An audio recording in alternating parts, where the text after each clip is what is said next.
This event came together very quickly, and as the president of a university, I know, first of all, how hard it is to pull together an event like this. And second of all, I'm well aware, even before I became the president of UND, of the impending mental health crises we have on college campuses. And you throw on top of that a pandemic and the isolation and the feelings of loneliness that exist. And we certainly have a recipe for concern. And we see that manifest in many of our programs. And I know that efforts like this, events like this, make a foundation that allow us to support our most important constituents in collegiate aviation, and that's our students. And I'm proud to announce, you can't see them here, but online we have about 120 folks at UND who have joined us, and well over half of those folks attending back in Grand Forks are students. They have a vested interest in this. And over the last semester, there certainly on our campus has been quite the conversation about mental health, and in particular in the context of our aviation program, and how do we make sure that we move forward to give our students the support services, the love and the care that they deserve and that they need. And when you combine this with a profession that has strict safety requirements, and we see this not only in aviation, we see this in medicine and other disciplines requiring special certifications. The combination of mental health issues with those professional certifications create a bit of consternation among those student pilots who are trying to figure things out and wondering how at age 18 through 23 they're navigating this world, particularly as stressors impact them pretty gravely. And so today we come together, and I wanted to begin really by thanking people for being here. And it begins with two people that I had the chance to meet with this semester who have been profoundly impacted by mental health issues in aviation. And that is Ann Sue and Alan Hauser, who are the parents. Alan and Sue, they're in the back. They're going to come up and say a few words here in a minute. They are the parents of John Hauser, whose death earlier this semester catalyzed discussions on our campus and, in fact, catalyzed this event. And although there had been conversations within the industry and on campuses about mental health issues, John's death certainly amplified those efforts, and his legacy certainly inspires all of us on our campus to make sure that we get this right and that we support our students to the best of our abilities. They have set up the John Hauser Fund for initiatives in mental health and aviation, and Dean Bob Krause, who joins us online, informed me yesterday that that endowment, that fund, now carries over $70,000 in donations, and so that continues to grow. And in fact, that fund is supporting today's events as well.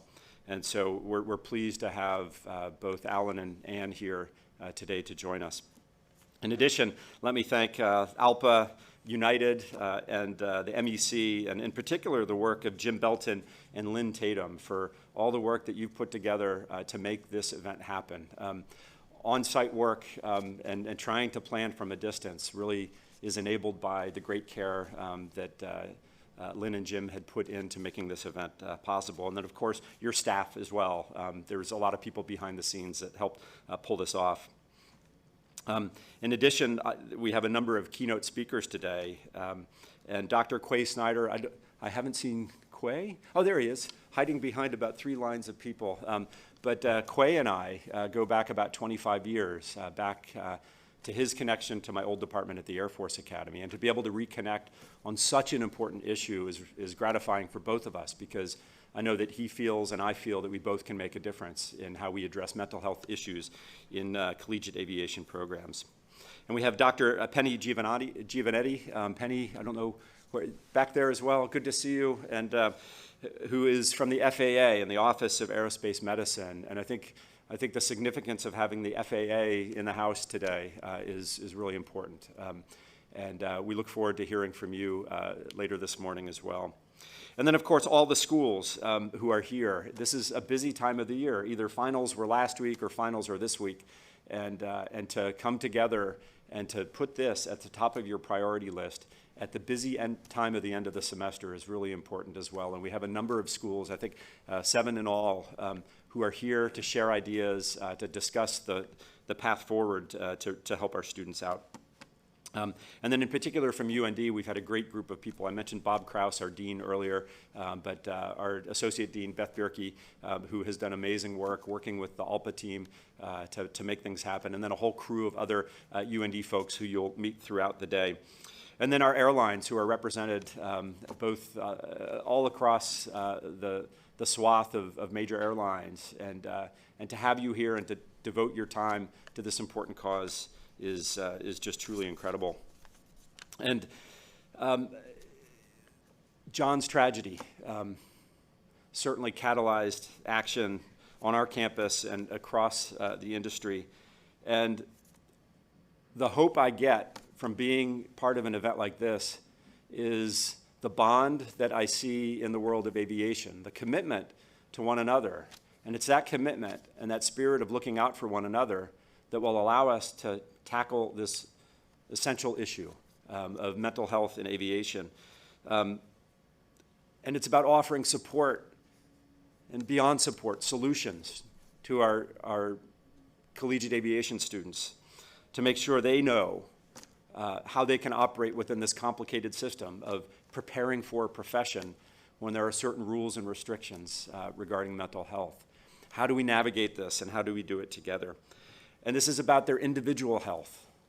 It's also about the collective health of the industry and the people who contribute, and the well-being of each member who contribute to the industry of aviation is essential.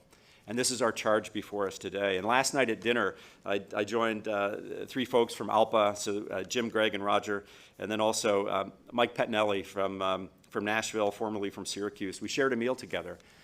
And what really gave me hope from that meeting and that dinner was not just the instant connection that we created, but the sincere hope to move quickly on this tough issue. And it was beyond just a hope. It was statements about, you know what we can do? We can do the following. We can provide better support in the following ways.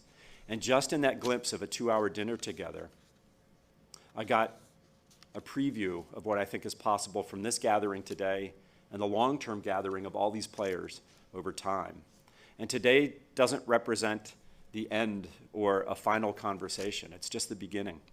It's the start of a series of important steps that we can take together to make sure the health and well-being of our aviation students is front and center, and that we don't experience tragedy like we did with John.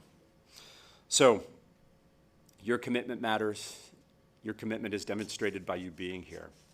So I thank you for taking the time to be here, to contribute to the discussion. And I think now it's time to get to work.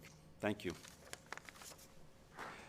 And I mentioned Ann Sue, John Hauser's mom, wanted to say a few words. And I think let's offer her a tremendous welcome. Alan's coming up too. And let's give them our hearts, our thoughts. We know this has been an extraordinarily difficult couple months, and we appreciate you being here and to share your thoughts. Well, I'd like to start by thanking President Armacost and Beth Bierke and everybody at University of North Dakota for sponsoring this. I think John would be very happy that we're here today trying to tackle this very tough problem. And this is a very, I think, appropriate venue for the meeting because John had a lot of good memories here. He took his first airplane ride to visit his grandma and grandpa when he was just a baby at O'Hare Airport, right down the road. And when he was young, I would go on business trips and I would return and stop at O'Hare and the gift shops and buy those little toy plane kits that I'm sure those of you who have kids are familiar with. They have a little toy plane and a fuel truck and a lot of other accessories. And John had the complete set, the United, the American, the Delta, the Southwest. So he also covered the broad swath of airlines that are here today. Although I'll tip my hat to Alpa United. I think United was the very first one that I bought him. John did his flight training right down the road at Executive Airport and received his pilot's license there. And as many of you know, in 2020, he started as a freshman at University of North Dakota and was studying to be a commercial pilot and really enjoyed his flight training there and would call us often about what a good time he was having learning how to fly. And our home is not too far from here, and so it was at our house a couple of months ago that we received the bad news that he had taken his life. And we didn't know it at the time, but he left behind a letter for us that we read that told us that he had been struggling with feelings of emptiness for some time. And he had kept this hidden from us and from his friends and from his teachers. And I want to read a part of that letter to you because I think it really has motivated us to try to fix this difficult problem. I want to seek help more than anything. I really do. I want to get better. I just know if I try, I will have to give up on aviation, and frankly, I'd rather not be here than do that. So here I am. So here we all are. And I applaud you for taking time out of your busy schedules to come here today, and I hope that the progress you all make will spare other young men and women who are studying to be pilots from having to make the same decision that John did. Thank you. Good morning. Again, I echo the thanks. Beth Bierke, President Armacost, Cassie Gerhardt, the Pattersons, those students, Colton and Sophie, that were with us in the hours and days after John died. I'm going to read because it's going to be easier for me not to cry. After John died, our family felt strongly that we wanted to do something in his memory and to honor him for the joyful life that he led. We also wanted to help enact changes at the college level and at the FAA level, so this would not happen to another aviation student, pilot, or their families. We started the John A. Hauser Mental Health in Aviation Initiative at University of North Dakota. We thank all of you who've contributed already. We are truly amazed by the outpouring of support for this initiative. Al didn't mention this, but he and I are both physicians. I'm a primary care physician. Al works in research at Northwestern University. Neither of us knew that our son was struggling. He was surrounded by very close friends, both at UND, but primarily from Chicago, from his high school, from his rowing team that he competitively participated in for 4 years.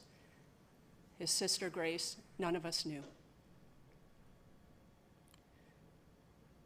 We since learned that he had concerns about coming forward, as Al mentioned. As we work hard to address this issue, I really would like to speak and address the students. It is okay and normal to feel sadness, grief, anxiety, anger in your life. It is also very okay to ask for help at any point in time, especially when it begins to feel uncomfortable or overwhelming. There's no shame in asking for help, and there's no shame in wanting to feel better. So I ask, and Al and I ask the aviation students today, what mechanisms can be put in place to help when you experience these high stress levels, anxiety, or you feel sad or depressed? There could be situations such as a parent's divorce, the death of a relative, a grandparent, a breakup from a girlfriend or a boyfriend, a failed exam, a failed check ride, a flight hold policy, a negative experience or interaction with an instructor or teacher. And I ask the students to examine your program and look for areas that might be creating stress for you. How can that be addressed? Who on campus would you feel comfortable speaking to? Another student, a CFI, a trained therapist or counselor? These things will require attentive listening by the administrations at universities to really hear and understand the students' perspectives and be open to changes when and if they're needed. In organizing this summit, we know that UND is already taking steps and working to improve the approach to student mental health, and we are grateful for that. We also realize this is a national issue as well as a professional issue at this current time. In summary, we feel that there are other aviation students, CFIs, working pilots, and other aviation staff who are silently struggling with mental health issues, who feel that they can't come forward for help. We also feel very strongly that there are productive changes that can be made in light of the loss of our son to help others and save lives. Thank you.